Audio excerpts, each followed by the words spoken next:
Voice.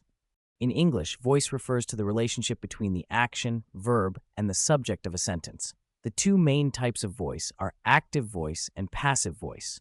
The choice between them depends on whether the subject performs or receives the action. Overview.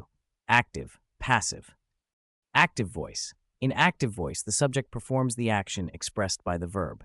It emphasizes the subject doing the action. Example, the dog chased the cat. Active voice, the subject, the dog, is performing the action of chasing. Structure, subject plus verb object. Example, John subject ate verb the cake object. Passive voice. In passive voice, the subject receives the action expressed by the verb. The emphasis is on the action and the recipient rather than who is performing the action. Example, the cat was chased by the dog. Passive voice, the subject, the cat, is receiving the action of being chased.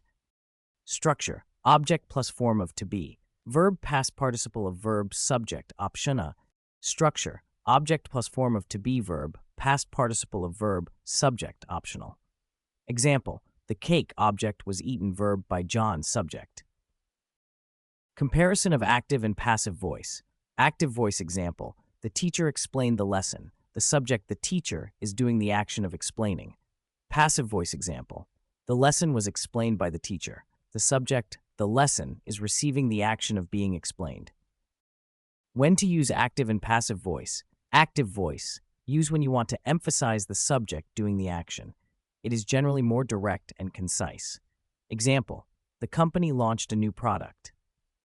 Passive voice, use when you want to emphasize the action or the recipient of the action, or when the subject is unknown or irrelevant.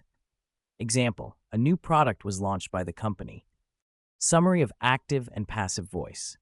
Active voice, the subject performs the action. Passive voice, the subject receives the action.